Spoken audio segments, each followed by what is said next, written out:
اعوذ باللہ من الشیطان الرجیم بسم اللہ الرحمن الرحیم ربی یسر ولا تعسر وتمم بالخیر وبک نستعین یا فتاح ربی زدنی علما۔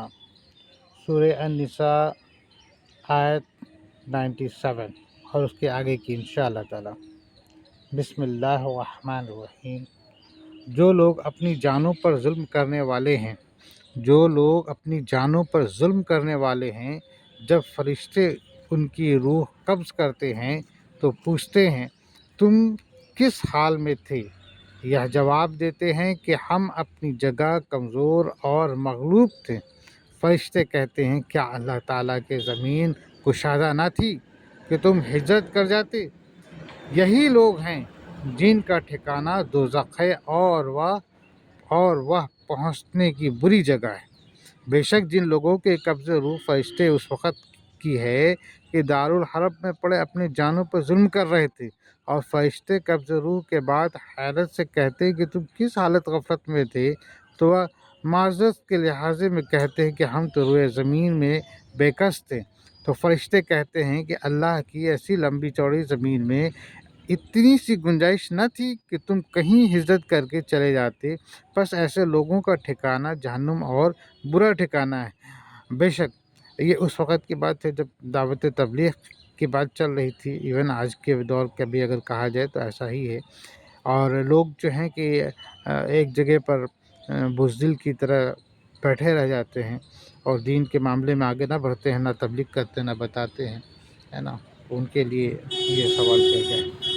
بہرحال مگر جو مرد، عورتیں اور بچے بے بس ہیں، جنہیں نہ تو کسی چارہ کار کی طاقت ہے اور نہ کسی راستے کا علم ہے، مگر جو مرد اور عورت اور بچے اس قدر بے بس ہیں کہ نہ تو دارالحرب سے نکلنے کی کوئی تدبیر کر سکتے ہیں اور ان کی رہائی کی کوئی راہ دکھائی دیتی ہے، نہ ہی ان کی رہائی کی کوئی راہ دکھا دیتی ہے، تو امید ہے کہ اللہ ایسے لوگوں سے درگزرے، اور اللہ تو بڑا معاف کرنے والا، بے شک بخشنے والا ہے۔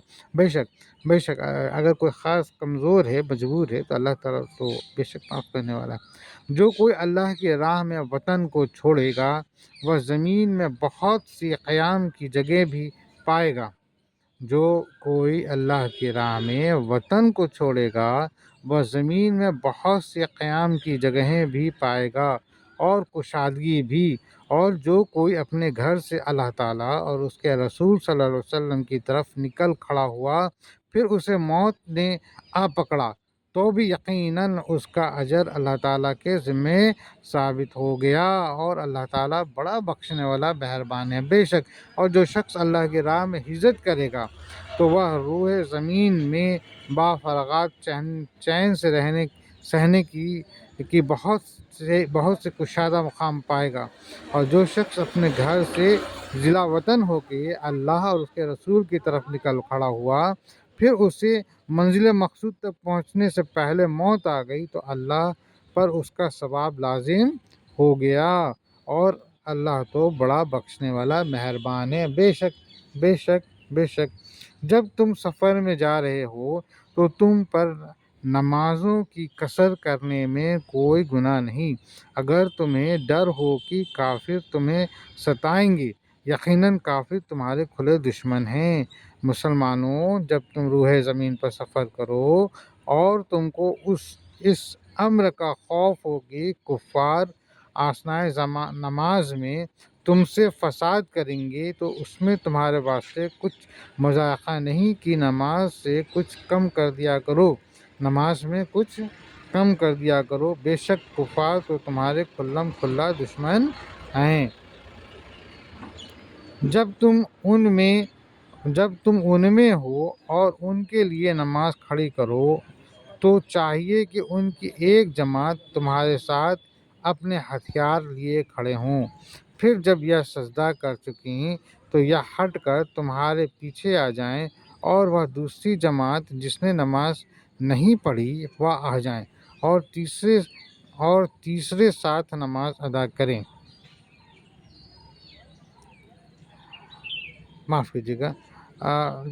جماعت جس نے نماز نہیں پڑھی وہ آ جائیں، اور تیرے ساتھ نماز ادا کریں اور اپنا بچاؤ اور اپنے ہتھیار لیے رہیں۔ کافر چاہتے ہیں کہ کس طرح تم اپنے ہتھیاروں اور اپنے سامان سے بے خبر ہو جاؤ تو وہ تم پر اچانک دھاوا بول دیں۔ ہاں، اپنے ہتھیار اتار رکھنے میں اس وقت تم پر کوئی گناہ نہیں جبکہ تمہیں تکلیف ہو یا باوجہ بارش کی یا بسبب بیمار ہو جانے کی، اور اپنے بچاؤ کی چیزیں ساتھ لیے رہو۔ یقیناً اللہ تعالیٰ نے منکروں کے لیے ذلت کی مار تیار کر رکھی ہے۔ اے رسول، تم مسلمانوں میں موجود ہو اور لڑائی ہو رہی ہو کہ تم اس کو نماز پڑھانے لگو تو دو گروہ کر کے ایک کو لڑائی کے واسطے چھوڑ دو اور ان میں سے ایک جماعت تمہارے ساتھ نماز پڑھے اور اپنے ہتھیار تیار اپنے ساتھ لیے رہیں۔ پھر جب پہلی رکعت کے سجدے کر دوسری رکعت فرادہ پڑھ لو تو تمہارے پیچھے پشت پناہ بنے، اور دوسری جماعت جو لڑ رہی تھی اب جب تک نماز نہیں پڑھنے پائی ہیں اور تمہارے دوسری رکعت میں تمہارے ساتھ نماز پڑھیں۔ دوسری رکعت میں تمہارے ساتھ نماز پڑھیں، یعنی کہ پہلی رکعت میں ایک گروہ، پھر دوسری رکعت میں دوسرا گروہ پیچھے آ جائے، ہے نا، سجدے کے بعد، ٹھیک ہے، تمہارے ساتھ نماز پڑھیں اور اپنی حفاظت کی چیزیں اور اپنے ہتھیار نماز میں ساتھ لیے رہیں۔ ہتھیار کی چیزیں اپنے ساتھ لیے رہیں۔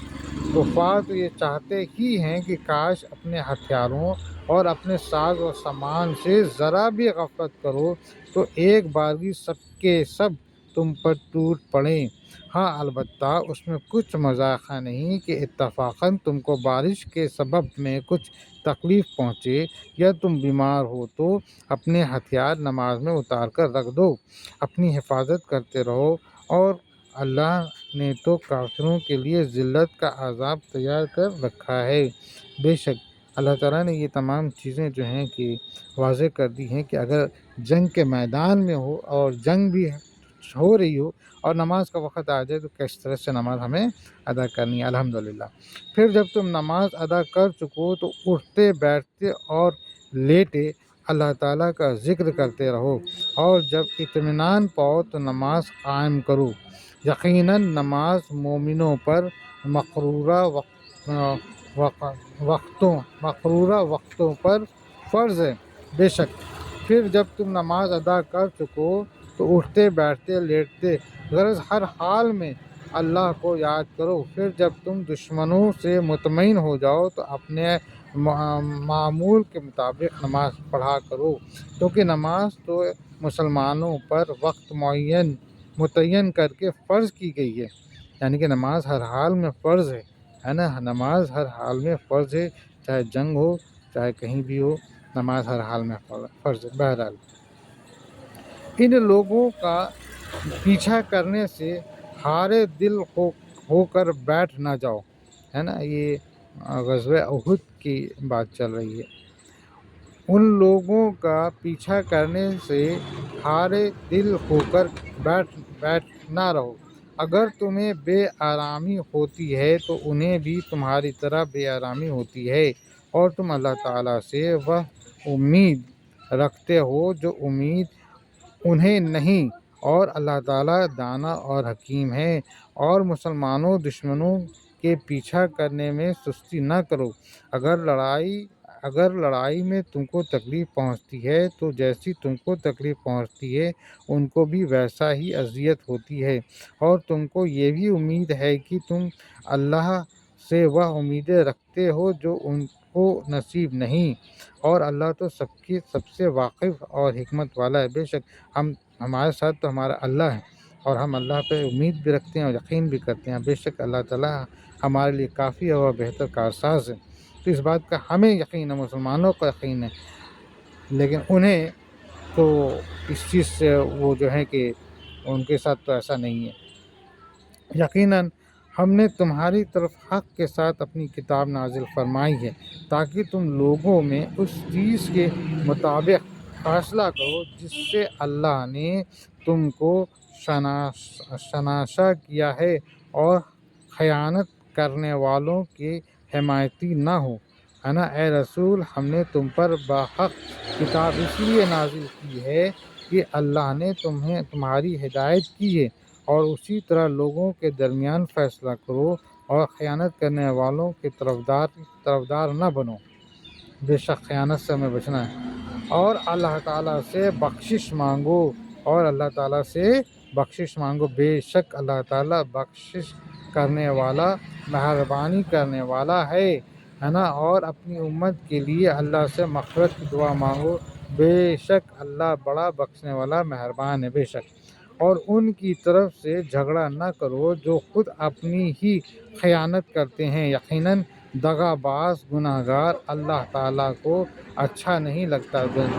دغا باز گناہ گار اللہ تعالیٰ کو اچھا نہیں لگتا، ہے نا۔ آگے دیکھتے ہیں، وہ لوگوں سے تو چھپ جاتے ہیں لیکن اللہ تعالیٰ سے نہیں چھپ سکتے۔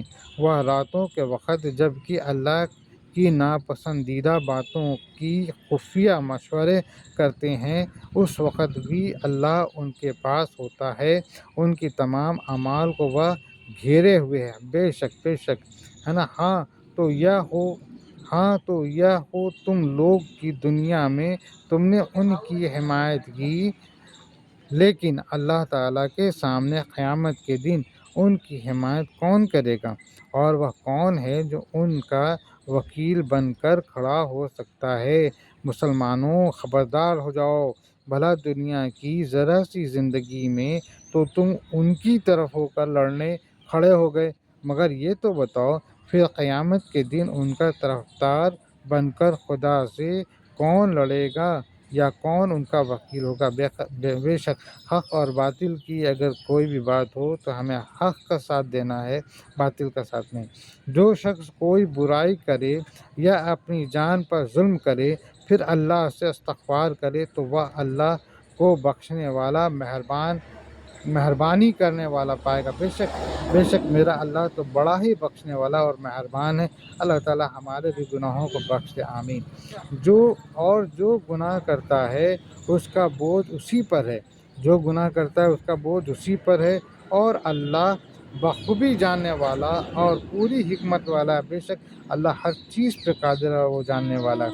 اور جو شخص کوئی گناہ یا خطا کر کے کسی بے گناہ کے ذمے تھوپ دے، اس نے بہت بڑا بہتان اٹھایا اور کھلا گناہ کیا۔ جو شخص کوئی گناہ یا خطا کر کے کسی بے گناہ کے ذمے تھوپ دے، اس نے بہت بڑا بہتان اٹھایا اور کھلا گناہ کیا۔ بے شک گناہ کر کے ایک تو گناہ کیا، اور اگر دوسرے کے اوپر ہم نے الزام لگایا تو یہ تو بہت بری بات ہو گئی۔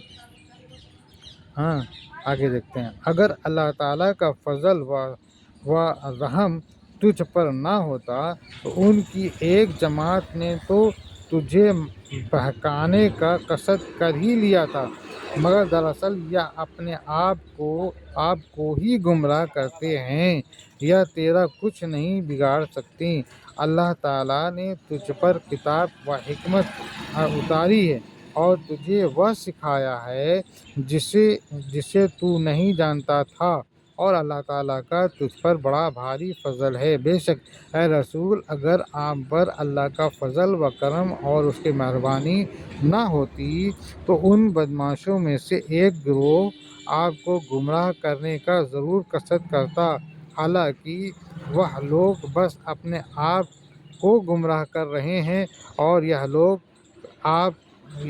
لوگ تمہیں کچھ بھی ضرر نہیں پہنچا سکتے، اور اللہ ہی نے تو مہربانی کی، تم پر اپنی کتاب اور حکمت نازل کی، اور جو باتیں تم نہیں جانتے تھے تمہیں سکھا دی، اور تم پر تو اللہ کا بڑا فضل ہے۔ بے شک ان کا اکثر خفیہ مشورہ میں کوئی خیر نہیں، ہے نا۔ ان کا جو گنہگار ہیں ان کے اکثر خفیہ مشورے میں کوئی خیر نہیں، ہاں بھلائی اس کے مشورے میں ہے جو خیرات کا یا نیک بات کا یا لوگوں میں صلح کرانے کا حکم کریں، اور جو شخص صرف اللہ تعالیٰ کی رضامندی حاصل کرنے کے ارادے سے یہ کام کرے اسے ہم یقیناً بہت بڑا ثواب دیں گے۔ بے شک اے رسول ان کے راز کی باتوں میں اکثر میں بھلائی کا تو نام تک نہیں، مگر ہاں جو شخص کسی کو صدقہ دینے یا اچھے کام کرے یا لوگوں کے درمیان میل ملاپ کرانے کا حکم دے تو البتہ ایک بات ہے، اور جو شخص محض اللہ کے خوشنودی کے خواہش میں ایسے کام کرے گا تو ہم عنقریب ہی اسے بڑا اچھا بدلہ عطا فرمائیں گے۔ بے شک اللہ کے خوشنودی کے لیے ہم جو کام کریں گے اللہ ہمیں اس کا بہتر بدلہ دے گا۔ اے اللہ تعالیٰ ہمیں ہدایت دے۔ جو شخص باوجود راہ ہدایت کے واضح ہو جانے کے بھی رسول صلی اللہ علیہ وسلم کے خلاف کرے اور تمام مومنوں کی راہ چھوڑ کر چلے، ہم اسے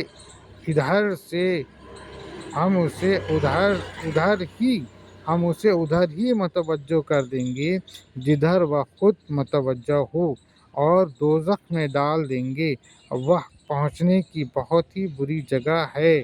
اور جو شخص راہ راست کے ظاہر ہونے کے بعد رسول سے سرکشی کرے اور مومنین کے طریقے کے سبب کسی اور راہ پہ چلے تو جدھر وہ پھر گیا ہم بھی ادھر ہی پھیر دیں گے اور آخر اسے جہنم میں جھونک دیں گے، اور وہ تو بہت ہی برا ٹھکانہ ہے۔ یعنی کہ ہم جس طرف جو ہے کہ اپنی توجہ دیں گے، اگر ہم برائی کی طرف توجہ دیں گے تو میرا اللہ ہم سے ناراض ہو کے ہمیں برائی کی طرف ڈھکیل دے گا۔ اللہ تو استغفار، ہمیں اللہ تعالیٰ سے ہمیشہ دعا کرتے رہنا چاہیے کہ اللہ تعالیٰ ہمیں جو ہے کہ نیک راہ ہی چلائے، ہے نا، نیک راستے پہ چلائے، حضور صلی اللہ علیہ وسلم کے طریقے پہ چلائے۔ اسے اللہ تعالیٰ قطعاً نہ بخشے گا کہ اس کے ساتھ شرک مقرر کیا جائے۔ ہاں شرک کی علاوہ گناہ جس کی چاہے معاف فرما دیتا ہے، اور اللہ کے ساتھ شریک کرنے والا بہت دور کی گمراہی میں جا پڑا۔ بے شک ہے نا اللہ بے شک اس کی تو نہیں بخشتا، اللہ اس کو تو نہیں بخشتا کہ اس کا کوئی اور شریک بنایا جائے، ہاں اس کے سوا جو گناہ ہو جس کو چاہے بخش دے۔ معاذ اللہ جس نے کسی کو خدا کا شریک بنایا وہ بس بھٹک کے بہت دور جا پڑا۔ بے شک اللہ تعالیٰ واحد ہے، اور اللہ کے سوا ہمیں کسی اور کو شریک نہیں کرنا ہے۔ مانگنا ہے تو اللہ سے، دینے والا اللہ ہے، اللہ کے سوا کوئی اور نہیں۔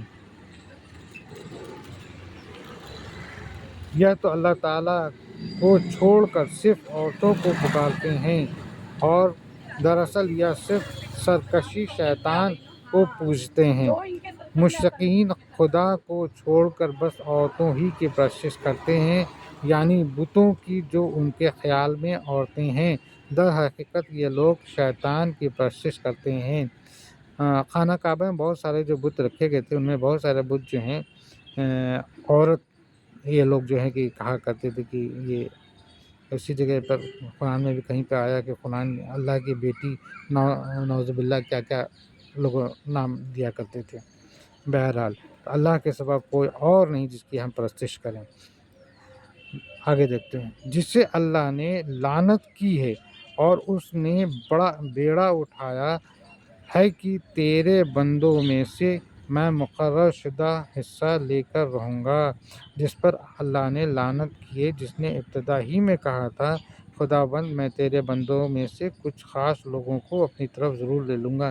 شیطان ابلیس ہے نا، شیطان ابلیس جب اللہ تعالیٰ اس کو نکال رہے تھے تو اس نے جو ہے کہ اپنے عبادت کے بدلے وعدہ مانگا تھا کہ قیامت تک جو ہے کہ اس کو حیات میں رکھا جائے، اور اس نے جو ہے کہ چیلنج کیا تھا کہ اللہ ہم تیرے نیک بندوں کو ہم بھٹکائیں گے، اور وہ یہ کام کرتا چلا آ رہا ہے۔ اللہ تعالیٰ سے ہمیں دعا کرنا ہے اللہ تعالیٰ ہمیں شیطان مردود سے اپنی پناہ میں رکھے، شیطان کے شر سے ہمیں محفوظ رکھے، اس کے بہکاوے سے ہمیں محفوظ رکھے۔ صدق اللہ العظیم۔